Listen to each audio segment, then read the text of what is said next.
talk with us about crafting these and mythos in video games.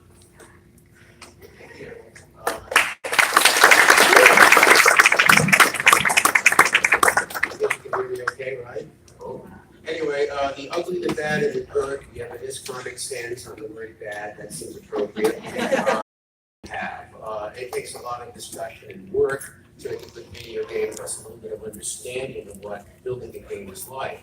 So, short list, gameplay is considered all important. One gameplay thing, and everything else is sort of subservient to that, or at least in many people's minds it should be. But then there's story, and that's kind of what we're here for. A Lovecraftian game, whatever, should at least tell you a good cosmic horror story. But again, always in conjunction with gameplay, and that's a bit of a trick. There's also, of course, creativity, and modern thinking in cognitive science likes to think of creativity as a combination of novelty, value, and surprise. That those elements are worked in there. Graphics, and this is basically one of the challenges of a Lovecraftian game, is what do you make it look like, and how is it going to work? And 10 years from now, when you're completely look laughably stupid when somebody plays a retro game that's 10 years old. Also is a challenge. Player agency, of course, is the notion that players are in charge of their fate somehow, but depending on how you want to do cosmic horror, no, you're not in charge of your fate. You have to be at the mercy of whatever is being thrown at you, and that creates a challenge. And then, of course, there's music and sound design, and here in general. There's a lot of things you want to do to create the feeling of the setting for it to feel right. So about that, basically, I'm not going to really look at tabletop RPGs because that's well-trodden ground around here. You can go on the 18th floor of the other hotel and play it. And that's a whole topic unto itself. So I'm not going to really try to do anything with that. I'm not going to look at text-based adventures, the so-called things you can do when you type stuff in and type stuff back at you. The old Infocom games like Zork and Planetfall. If you go to the ifdb.org website, the Interactive Fiction database, you'll find many examples of sometimes well-crafted stories, but that's a whole other chapter. So I'm not going to try to do that. I'm not going to talk much about visual novels either. How many have ever built one out of RenPy or some tool like that? Anyone ever actually try that here? So a few hands. So RenPy is a free source, free to download and play with. You build a visual novel with RenPy and Python programming language, and you don't need to have very much to get started. But these tend to be chatty, and you do a bunch of stuff, and you have a couple of choices you can select, and you can do some more stuff and select some more choices. I'm not going to do those. And I'm not going to talk about the Batman, Arkham, whatever series, because Arkham is more of a marketing tool here than anything else. These are good games, don't get me wrong, but they're not really what we call Lovecraftian. So I'm going to consider the facts. They have things in there like cosmic horror, the quote from H.G. Wells, intellect's vast and cool and unsympathetic. Develop that a little bit. Honors the correct mythos, and by that I mean, not the derelict mythos, but the one that's the real mythos. And I'll call that simply Lovecraftian mythos, which is mythos, as opposed to, say, the Cthulhu mythos for the long one, and so forth. Is fear in the sanity meter. The sanity meter has become ubiquitous in most of the stuff. And set in a contemporary setting, but one that still allows access to various element things. So contemporary is going to be one of those questions. So I'll start by asking, well, what is cosmic horror? Well, from Wikipedia, it's the fear and awe we feel when confronted by phenomena beyond our comprehension, whose scope extends beyond the narrow field of human affairs and boasts of cosmic significance. Pretty good start. A contemplation of mankind's place in the vast, comfortless universe revealed by modern science, in which the horror springs from the discovery of appalling truth. Academic talks today, this morning, in the academic talks next door, were all about some of those things. And then, of course, a naturalistic fusion of horror and science fiction, which presumptions about the nature of reality are eroded. So if you went to the nihilism talk this morning, you saw some of that too. So if you're going to build a video game that involves Lovecraft, you've got several things you've got to contend with. And first, of course, is that, Lovecraft worked himself with literary. These are experiences where you get the horror through the actual use of your imagination, and it's all through words printed on the page. That's pretty amazing that you can do that. And you get the fear and terror from your reading of the words on the page. And except for text-based stories, video games can only do some of that. Video game developers are going to have a graphically based, have to show you stuff, and this is kind of a problem there. So the idea of letting the player imagination run loose is kind of in a way denied to you. You're showing stuff explicitly on screen, maybe, and hopefully you're going to get the player's imagination stirred to where they actually feel the horror that you intend. This is harder than it looks. Famously, Carl Sagan purportedly advised Stanley Kubrick for 2001: A Space Odyssey, don't actually show aliens. Leave it to the viewer's imagination. If you show an alien and let 10 or 20 or 40 years go by, it's going to look like crap. If you look at any B-movie science fiction from the 1950s, yeah, you know what I'm talking about. Latex monstrosities that are, you kill a case of beer on a Saturday afternoon for. They're not going to frighten you. And that's basically what that's about. So, of course, the thing is that in a way that can be good. If you have really talented artists and they can really go crazy with this, you can get some pretty cool looking things on screen, which are always at risk of having it look aged after just a few years' time, because graphics are always getting better. That's basically it. So don't be surprised if a lot of the games that are Lovecraftian have quite a bit of verbiage. It's going to be the case with a lot of dialogue, and maybe some on-screen exposition, and all sorts of other tricks to get the story across. So they tend to be more literary than many other games. They're not just simply first-person shooters. Second challenge, of course, again, gameplay should be the thing. And gameplay involves letting the players be in control of their fate. They want to shoot stuff, they want to get ahead, they want to win. And under positive power ideas, you don't necessarily want them to win. And that can be kind of a challenge from a marketing standpoint. Like, how do we get a lot of people to love this game when in the end they lose? Players don't really like that. The loss of control that's kind of required in cosmic horror runs counter to what most gamers are in the game for. They want to win. And you're basically saying, no, you can't have that.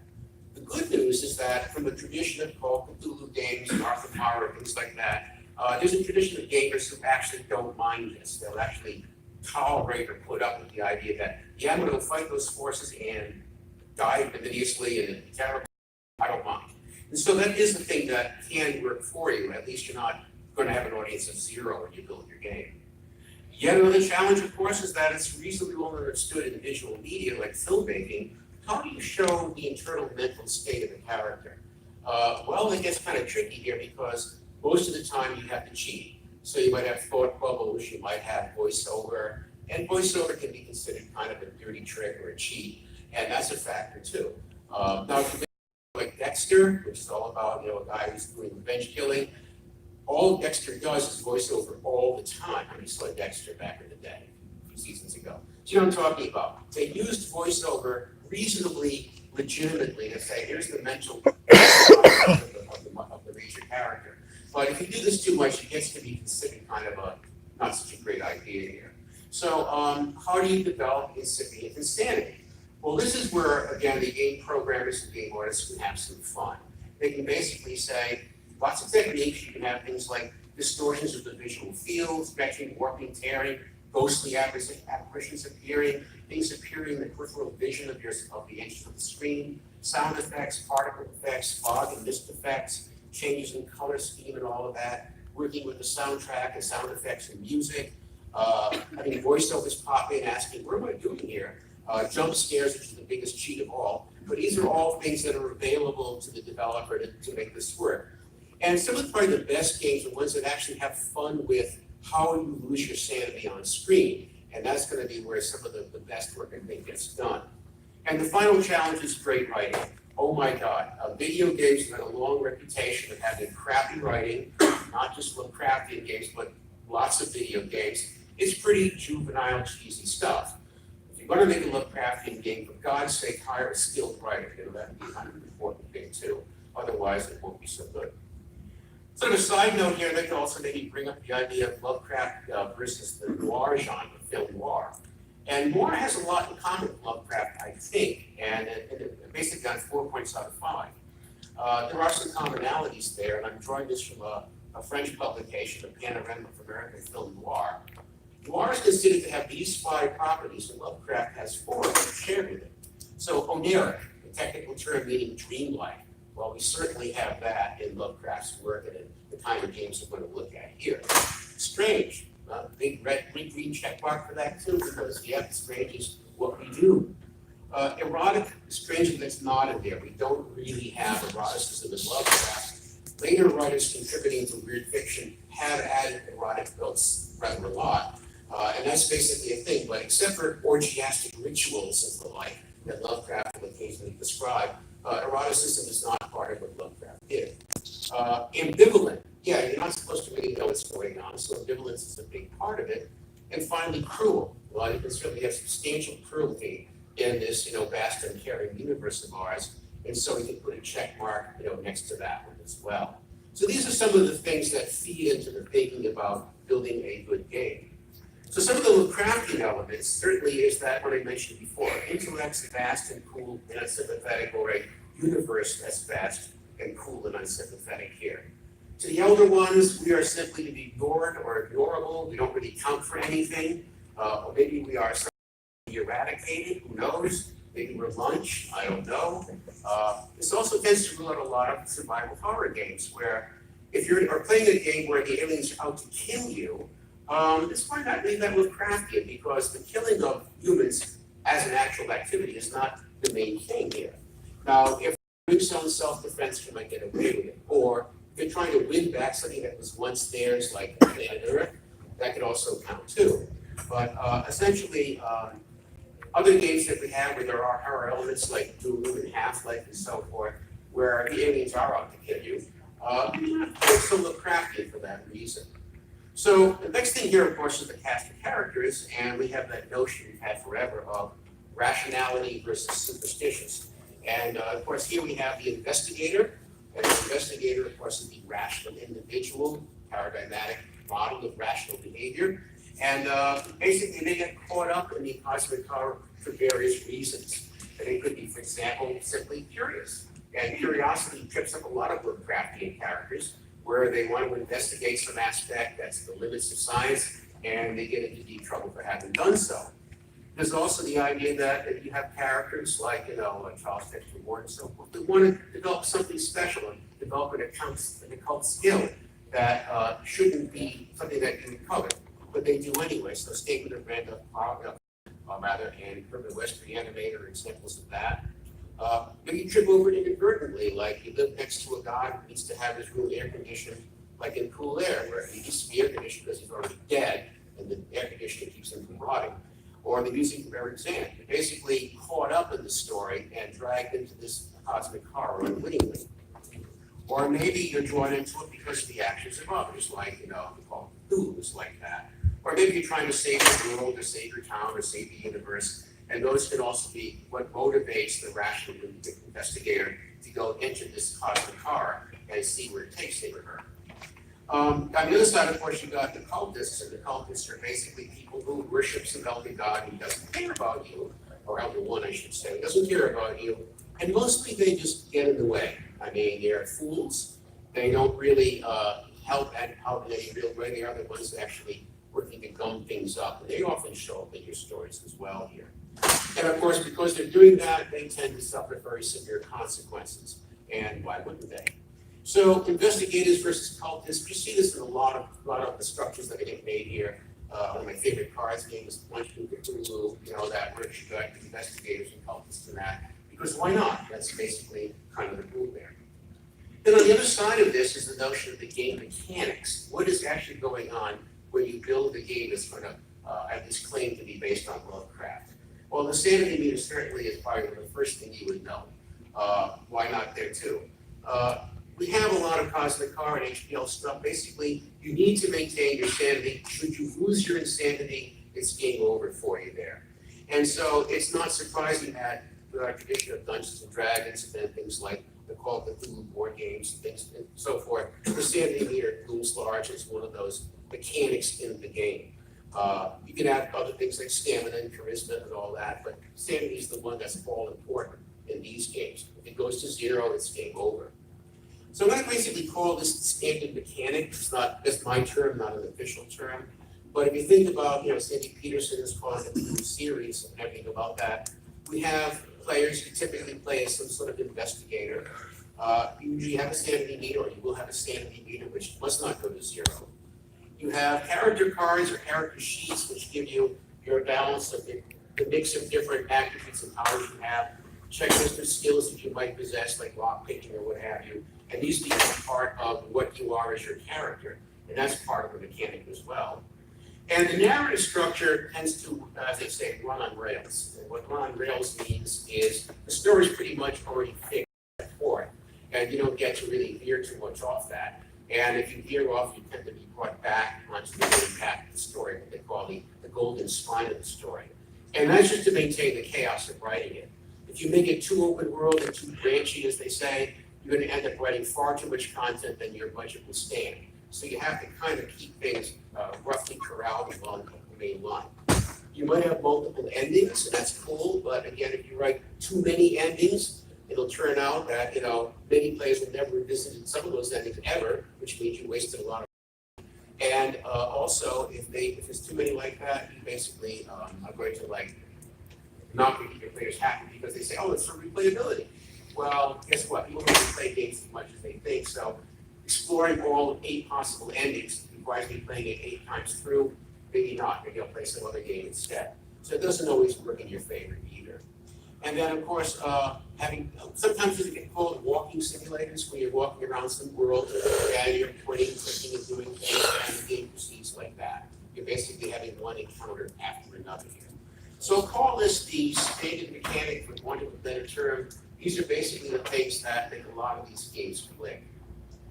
Next up would be stylistic elements and looking at time and place. Well, where do these things take place? Well, if you Lovecraft, they take place basically in Rhode Island or along the Massachusetts coast. Arkham, town of Arkham, Miskatonic University, Innsmouth, good old Providence, and so forth. And of course, if they don't take place, they may take place in some exotic other locale. If it's so-called Cthulhu, you might be in Louisiana. If you are, at Mountains of Madness, you're in Antarctica. So you can be in faraway locations that Lovecraft never actually visited, but he could set them there, and it's the exoticness that makes them appealing in their own right. Now, most of the games I'm going to be running through in a little bit don't really depart from that very much. They tend to be essentially the same old stuff. They don't really have a lot of imagination there. And an issue about this is contemporary. This morning there was a session on the Cthulhu development, and a lot of the awesome people were there. And of course, they worked with the 1920s. Well, okay, fine, they worked with the 1920s. For Lovecraft, of course, he wrote, that's contemporary for Lovecraft. He wrote most of his stories in his present day. So all that's there are just a handful of examples. And nearly every Lovecraft story is like that. Things like the Cats of Ulthar and stories like that are an exception. Most of the time it's set in the 20s or the time Lovecraft was alive in Providence or New England, and that's what it was there. I'm going to argue that one of the problems with video games in particular is that why set them in the 1920s? It's well-trod ground, why not set it in the present time? Why can it be contemporary for us to have our games set in the present time, which is kind of a key idea I have. Architecture is another element. Of course, we know that Lovecraft was not a modernist. He would have hated modern architecture. He would have hated Stalin-esque or brutalist architecture, certainly. He hated the Fleur de Lis building on Thomas Street. He would like that building very much. And that's basically it here. If you're going to have alien architecture, it should be cold, inhuman, at a scale larger than life, larger than human scale. And the favorite adjective Lovecraft used for that was cyclopean, which gets used all over, at the Mountains of Madness and so forth. This is what happens. You're basically in an area where there are inhabitants prior to human beings, and they're 20 feet tall or something, and so the buildings reflect that in terms of their size. So if you want to create that sense of scale, oversizing your buildings might be one way to do that there. This usually means in video games, big hunks of stone with weird stuff carved into the stone. That's something artists can crank off by the bucket load when they do, so that's basically it. Another aspect I would say is science. Why not? And of course, you know that Lovecraft hung out at this place, Lab Observatory, and he reportedly still haunts the place. This is on Doyle Avenue and Oak Street, not far from here. Laboratory for 130 years, 135 years, something like that. 1891. 1891. She knows the answer exactly. So 1891, Lovecraft hung out there, and when he was growing up as a teenager, publishing a newsletter about astronomical events. And he was very aware of astronomical news of the day. And I haven't found any evidence for this, but I suspect that when Edwin Hubble reported that the Milky Way galaxy was no longer the only galaxy out there, what we thought were nebulae were actually entire galaxies, the universe is suddenly many orders of magnitude bigger than we thought it was. That may have been horrifying for people of the day. I mean, the fact that astronomy is already challenging our notions of an Earth-centric, we're in the middle of the universe, right? We are the center of all creation. That's been getting reported for decades, but Hubble really gave that a good kick in the butt when that happened. So suddenly the universe is gigantic, much more gigantic than we ever suspected. And today, of course, we can get things like the Hubble deep field images, meditate on the fact that every one of those points of light is an entire galaxy. And you really get the sense of just how tiny we are in the universe. And it's kind of an interesting point because back then that might have been horrifying. Today it's almost, yeah, okay, fine, it's the big deal, right? We're kind of used to the scientific findings of our age. So we could advocate, or maybe test the idea that Hubble's finding really did a number on people like, oh, now we really have to cost the car. We are so insignificant that things could come in from anywhere here. I haven't been able to prove for certain that Lovecraft knew of this. Maybe I'll get a chance to go into the archives of Brown to see if that happened, if he was aware of the finding and went along with that and said, well, gee, now the galaxy is time spec now. Think about that. But we are that. We are infinitesimal specks in this vast, uncaring universe. Okay, fine. Today we might take pleasure in the fact, and take solace in the fact that, okay, the distances are so vast, we are probably alone. We probably will not be getting invaded by some other species. We've probably never been visited by extraterrestrials. That's actually probably pretty comforting, right? And I think Neil deGrasse Tyson brought that up once or twice. That's actually a comforting thought in the 21st century, but a horrifying thought in the 20th. So I'm going to run through a whole pile of games, and before we start, this is going to be a gloss. I'm not going to get into any one game in detail because I'm already running low on time, I guess, right? A little bit. A little bit. Well, okay, there's a lot of slides still. You only have to do the slides then. So anyway, these are going to be fast. So keep in mind that I'm going to look at a bunch of games. They are not going to be all the games out there. I'm going to mostly try to concentrate on the pretty good to great games. Life is too short otherwise there. And I'm not going to spend too much time on all the games, although there are a couple of notables among the mix here. And don't be surprised if your favorite game is not here. There are too many to pick from, and I have to pick and choose because I'm running low on time. Let's pick with an old one, Shadow of the Comet, classic 1993 game from Infograde. It's pretty old school, right? I'm not going to say that very well there, but you know, it's basically a 1993 type, 2.5D sort of game there. Later it was called Cthulhu, Shadow of the Comet. Draws a lot from Lovecraft, draws a lot from Dunwich-Horror and Shadow of Innsmouth in particular. And you're basically a photographer, John Parker, who writing at, we call it Innsmouth, that's the name that they use. And in the year 1910, the photograph made these comet that says are in Innsmouth, bad things are going to happen. Anyway, nothing logically, didn't have a great UI, most a little better. Use the arrow keys, but it was a quality story, more or less. It was actually a decent plot, decent writing going on here. And of course, there's good old Call of Cthulhu itself, and there are many variations of this. This one here is the 2018 game, and like everything else, it's set for 1920, 1924. Based on the classic game from the usual stuff, the character sheets, the sanity meter, all the things you would expect to be in there. You play as private investigating Pearson gets sucked into a world of conspiracies and cosmic horror, and mostly favorable reviews that it came out with, but others thought that the money they were asking was a bit too short as an experience there. Also, something of a hodgepodge, which borrows from all over the mythos to create the story structure that they have there. I guess the feeling is that this was a bit of a disappointment. Maybe you think otherwise. I don't know. How do you like this game? I never played this game. How many hated the game? How many thought the game was disappointing? Okay. So yeah, no accounting for taste, right? That's how that works. Then there's Call of Cthulhu: Dark Corners of the Earth. This is an earlier game, 2005, 2006 here. Although it's called Call of Cthulhu, it's really the Shadow over Innsmouth here. And you're playing Detective Jack Walters out to solve a missing person case. Interesting novel health system here where you basically take body damage from different parts of your body. So you can have a leg injury or an arm injury or a head injury and so forth. Lose enough body parts in your head, basically. Not just a health meter, basically. No heads-up display. There's no crosshair for the gun. which is a complete pure screen, which is actually, I think, kind of nice if you can make your game work that way and do that. Something of a classic for that reason. A lot of things were done well in this game. Darkest Dungeon Stygian, challenging Gothic roleplay game. This is from 2016. Turn-based RPG about the psychological stresses of adventuring. Draws from the mythos, but basically the feeling with this game was that it was really more of an excuse just to move the story forward. It really wasn't that good of a Lovecraftian effort here. Intrusive soundtrack, kind of an annoying soundtrack, and again, the voiceover readings are a little bit over the top sometimes. So the lines are cheesy, the delivery's hammy, and so forth. So, and also too much hacking and slashing. This is more about the combat and less about the actual story. Great Dawn of the Hand is a 2018 game, and this is kind of interesting. It's considered Lovecraftian for various reasons. You play a priest accused of murdering an altar boy. And right off the bat, you're getting in trouble, right? This is when you, in your efforts to clear yourself, you trigger all sorts of horrifying events and reveal all sorts of like horrible conspiracies. And it's a rather mature theme, not a mature content. And considered pretty good for that reason. This one actually is a grown-up kind of a game that way. That can't be said for Blackout: The Darkest Night here, which is a choose-your-own adventure style game. Cliche, cheesy, it begins with you having amnesia. Boo-hoo, you ever want to open a game with having amnesia, that's a cheat. And of course, you have the pulsing heartbeat going on and all that. So it's very cliche maybe here.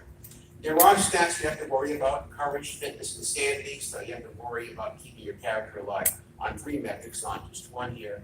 This is the preliminary report. It isn't out yet, but I'm not holding my breath for that being a great game. On the other hand, one of my personal favorites is Amnesia: The Dark Descent, which I think is still one of the best Lovecraftian games out there. Essentially set in 1983, so not set in the 1920s, good for them. And basically, it's very dark, very gory, very violent. Surprisingly so. It gets an ESRB rating of banned for mature, so it's not for your kids to play. And it's kind of scary. It actually is genuinely scary in parts, and that's cool without cheap shots like jump scares, although there might be a jump scare or two in there. And well-paced, very scary. This is actually, how many of you played Amnesia? Did you like it? Thumbs up? Thumbs down? See, yeah, there you go. So everyone seemed to like it, good. So, and of course, it does a lot of things right, but it is very violent. You are required to torture somebody at one point, for example, which puts you on thin ice and guarantees your end rating pretty much. But this is a good job and one of the best I think that's ever been done. Their game engine was called HPL2, so they were doing the whole bit. The game engine was named after HPL, and you can actually mod this game as well. So if you want to go dig into the engine, you can actually make your own horror game coming out of it too. Another game was basically Omen Ex Officio Plague, and this is basically a very promising title. Anytime you use Latin in the title, it sounds pretty cool, right? And point-and-click visual novel, and everything basically is based on a text-based model or book-based model. The entire story takes place as a printed book with words on the page and basically sketches on other pages there too. Pretty good. That's not a bad way to kind of a minimalist way to approach a story like this here. And the effect is literary, which of course is still kind of a coveted thing. But at the same time, the writing is really only fair. It's not great. It's pretty good. And maybe a little cliche too, because again, well-trod ground. On the other hand, there's Bloodborne, and this game definitely, this game delivers the goods, right? Extensive, well-crafted lore. It isn't exactly Lovecraftian lore, but the writers of this game took the pains to construct a mythos that's complete and unto itself. It's all there. They took the pains to do that. And I'm going to use the phrase coherent and cohesive to describe what that is. If you're going to make a world, a story world or a game world, it should be complete unto itself. It should all hang together correctly. No weird elements going on in there. Nothing that breaks the suspension of disbelief. The minute you do that, you're toast. So that character written about a lightsaber, you knew that this is crap, right? So you don't have that going on there. It's actually a good job in that regard. Primarily combat-driven RPG, but does deliver the goods. This is a good, hard game from the folks who watch, Dark Souls and so forth. Another game is Stygian Reign of the Old One. This is actually pretty good too here. Role-playing and tactical combat. Looks really nice. I mean, it's really beautiful artwork and kind of very much in keeping with it. Again, it's set in an earlier time frame, period piece. And it's coming out, it came out basically last month, or not, coming out next month. Duh, that's my calendar backwards. So it's coming out next month, we'll find out how it is, but preliminary reports suggest it's actually pretty good. They have a belief model in here where you can have belief like a humanistic stance, or rationalistic, or esoteric, or nihilistic stance, and your character's behaviors will come out of these systems that you hold there. Borrows a lot from Lovecraft, and mostly follows the standard otherwise. This game looks pretty promising when it comes out. There's Gibbous, the Cthulhu Adventure, and remember play this one here?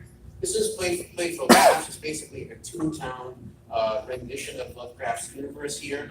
And it kind of works in its own goofy way. Like anything like this, it's self-referential, it makes the more standard kind of stuff you'd expect a toon-based thing like that work. It came out in August. I have not played this yet. Has anyone played this game?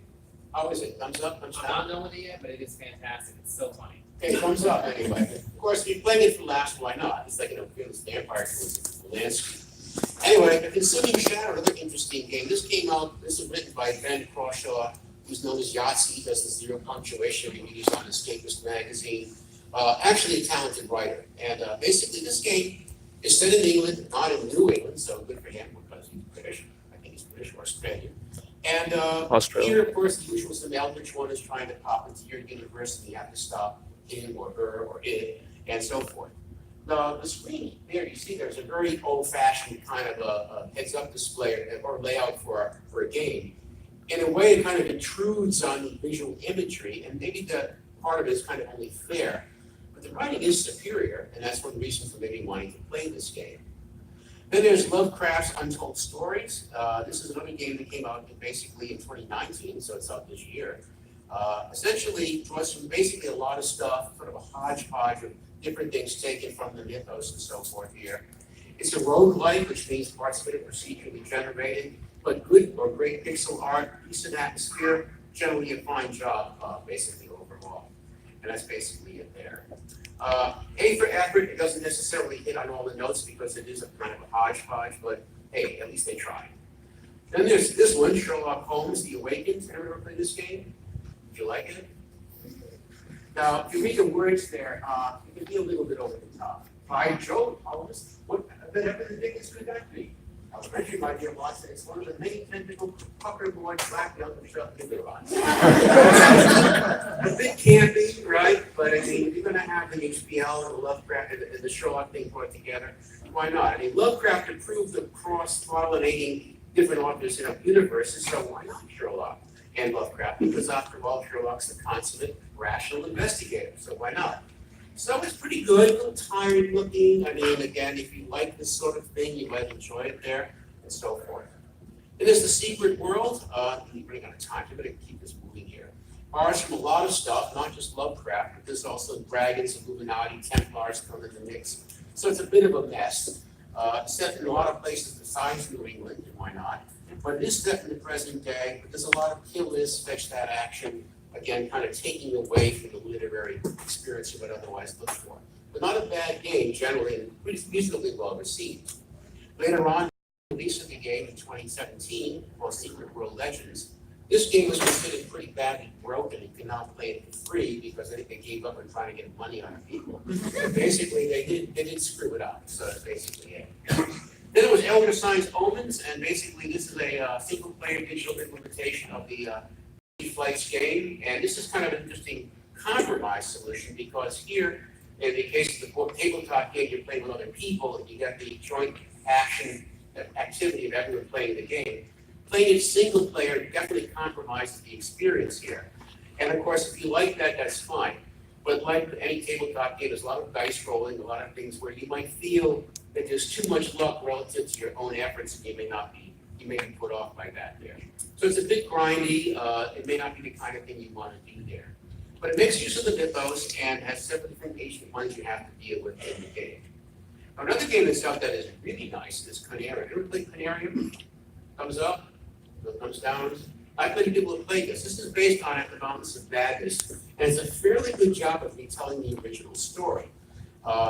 It departs from the standard mechanic. There's a lot of puzzle solving. It's not necessarily just doing the standard mechanic. It's set in the more modern period, although not necessarily present day. And I liked it because it had a beautiful style to it. It looked a lot like the game BioShock, BioShock. Very handsome looking game on screen. That's to be desired too here.